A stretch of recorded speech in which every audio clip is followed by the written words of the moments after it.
So today is Saturday, February 26th, and it's the third day of the invasion of Ukraine by Russia. Now, the people in the United States do not seem to understand what is going on insofar as Russia's invasion is concerned, because they keep saying that Russia is failing, which is the weirdest comment.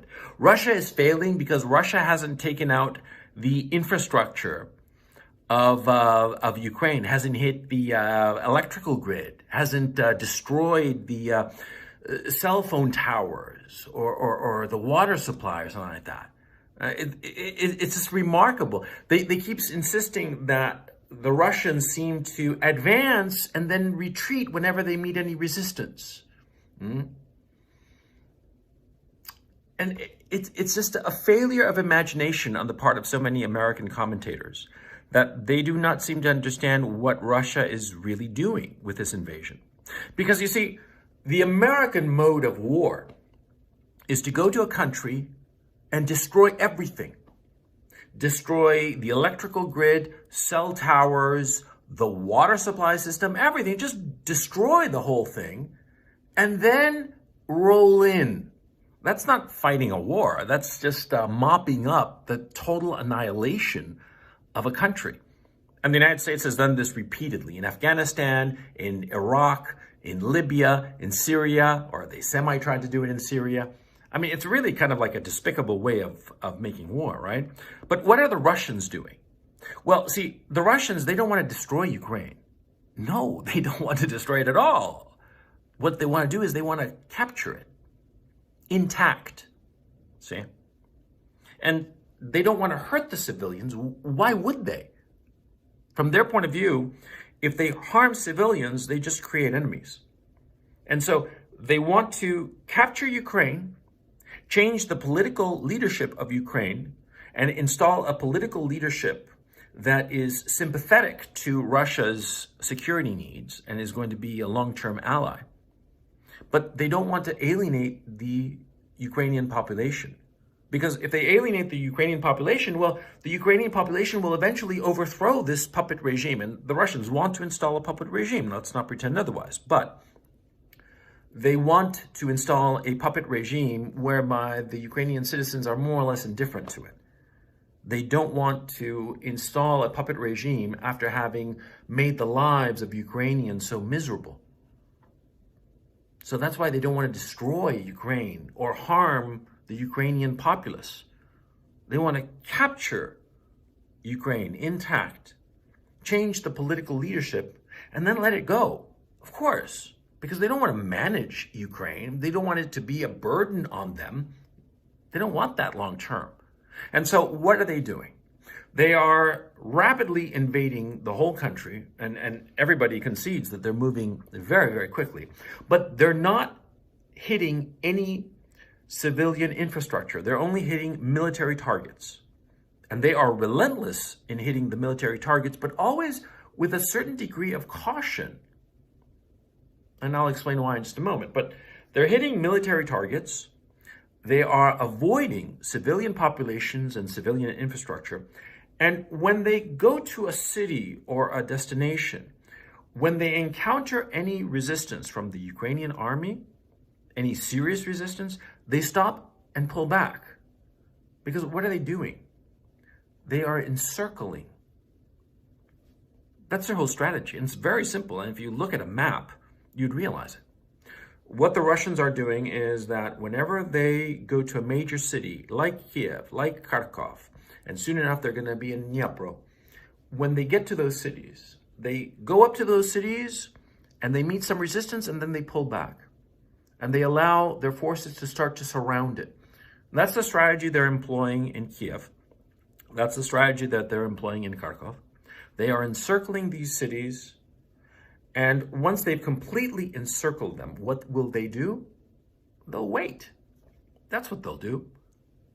See, if you surround a city, all you have to do is just wait around. Eventually it'll fall, of course.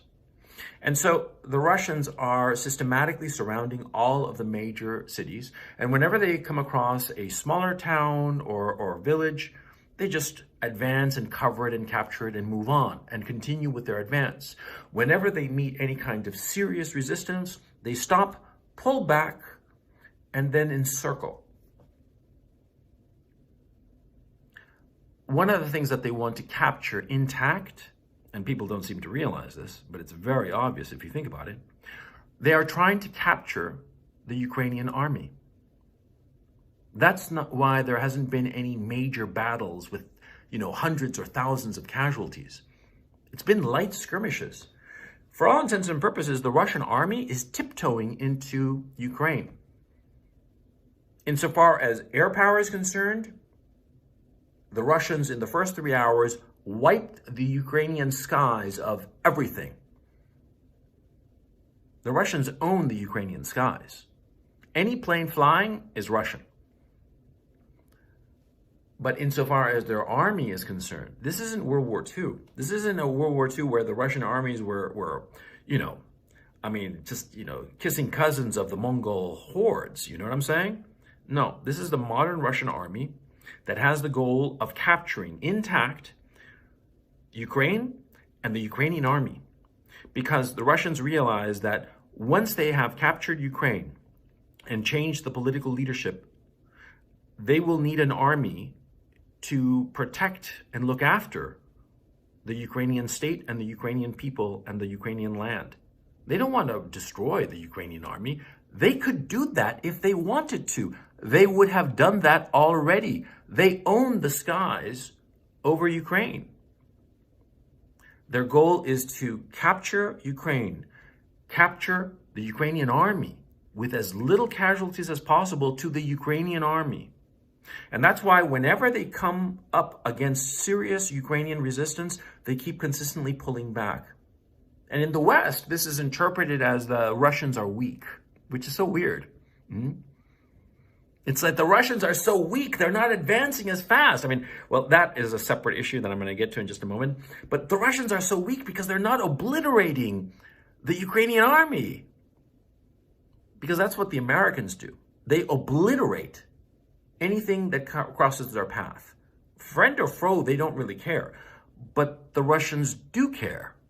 That's why they're not obliterating the Ukrainian army when they could.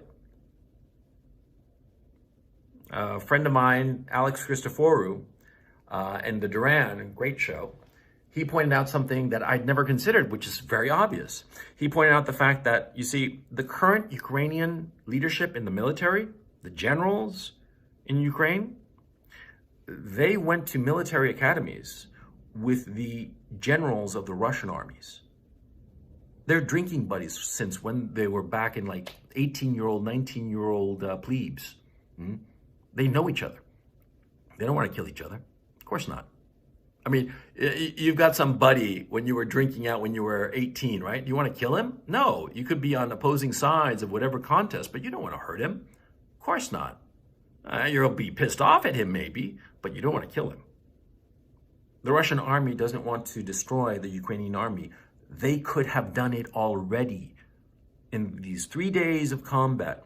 Once the Russians owned the skies over Ukraine, they could have done whatever they wanted with the Ukrainian army. They could have annihilated it, just blown it to smithereens and blown away the entire population of Ukraine if they wanted to. They could cause a major, major humanitarian crisis if they wanted to, and they obviously don't. How do I know this? Because they haven't done it. They have had the opportunity for 3 days to do it, and they haven't done it.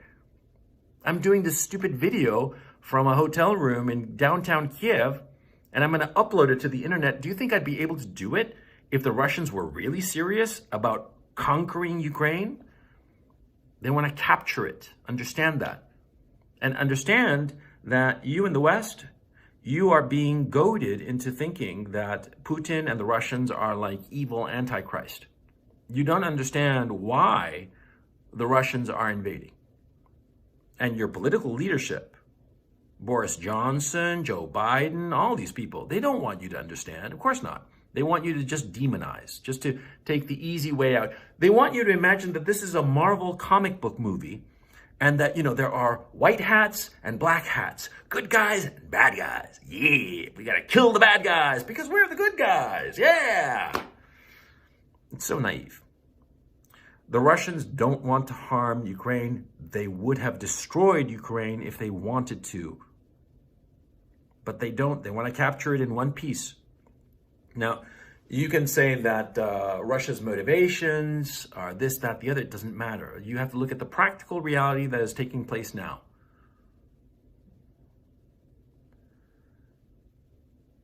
What really bothers me, and perhaps this isn't a wise thing for me to say while I'm still in Ukraine under the Zelensky regime.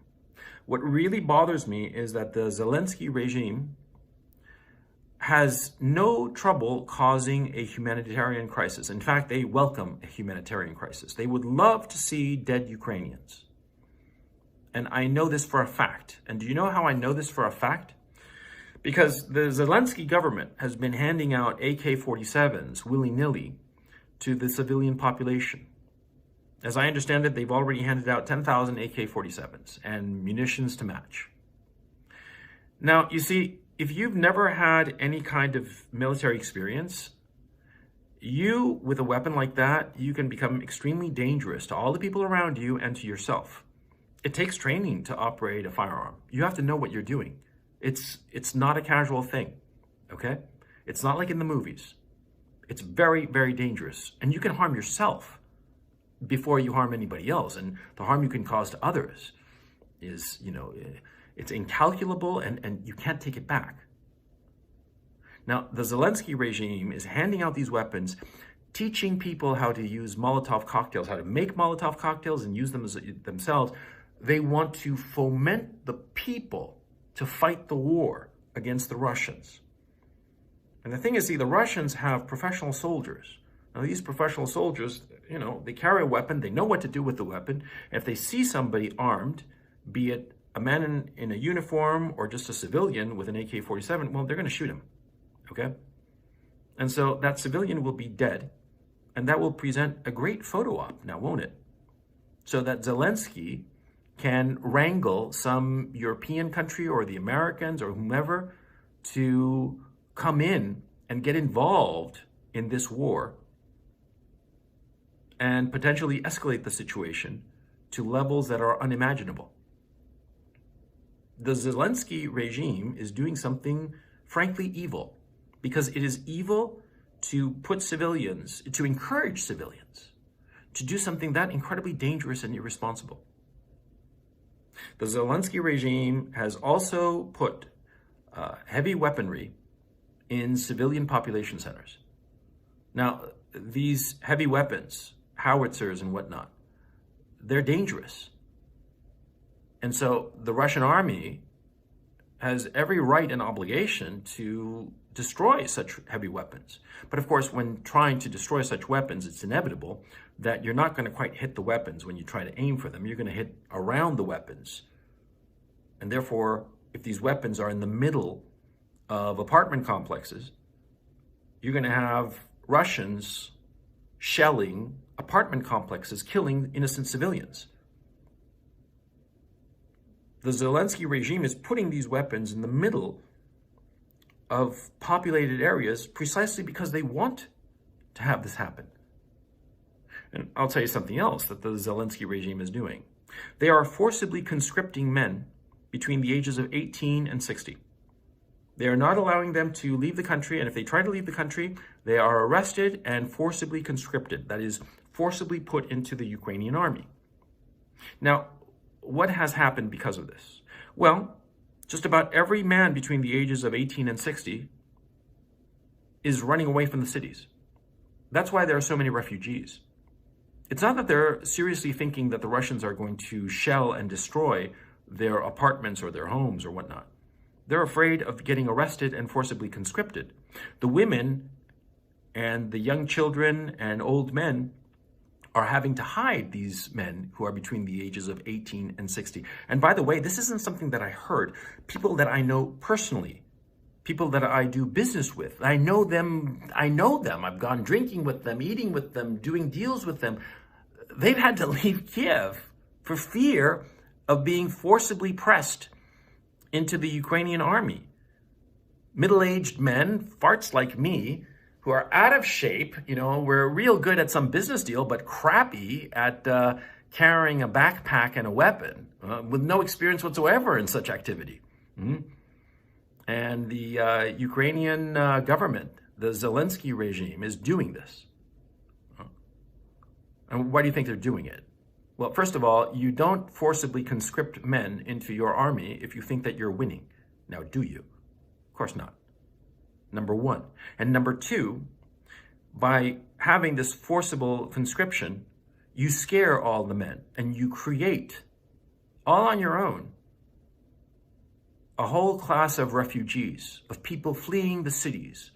They're not afraid of the Russians. They're afraid of the Ukrainian regime that is trying to press them into service. That's what's going on. And so you see all the video images of people fleeing the city, and you in the West, you in the United States and Western Europe think, oh, they're afraid of the Russians. No, they're afraid of the Zelensky regime. But I have to say that the issue of handing out weapons to civilians who don't know how to handle them, that is the thing I find most despicable. Because they are willing to have these poor civilians who know nothing of weaponry become martyrs.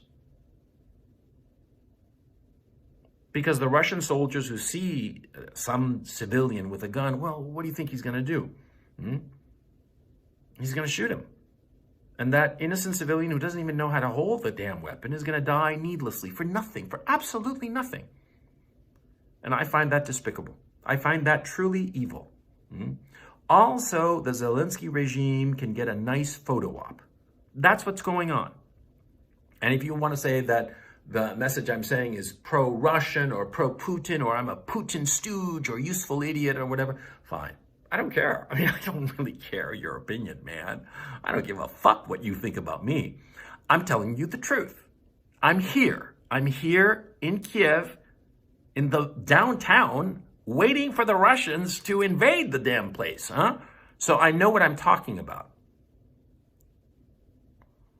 None of this stuff is appearing in the mainstream media now, is it, Because I'm not following the American or European mainstream media because I know it's just a pack of lies. But probably what I'm saying in this video, you haven't heard it. Well, now you're hearing it. And think a little bit, I mean, in this channel, what have I always told you, stupid motherfuckers, Think for yourself. Think. Look at the information that you have available and ask yourself why something is happening the way it's happening. It's not arbitrary. It's not by chance. People have thought through what they are doing. The Russians have certainly thought through what they're doing. The best that we can hope for is that the Zelensky regime fails in its attempt to wrangle in the Europeans and the Americans into this war, and the Zelensky regime collapses or flees or whatever, and Russia is able to take Ukraine in one piece without harming too many people. And that's the best that we can hope for. Or if not, the whole country will be destroyed. Millions of people will be displaced, hundreds of thousands, perhaps even millions killed. And this is the exact same thing that happened in Iraq. Let's hope that we don't have a second Iraq.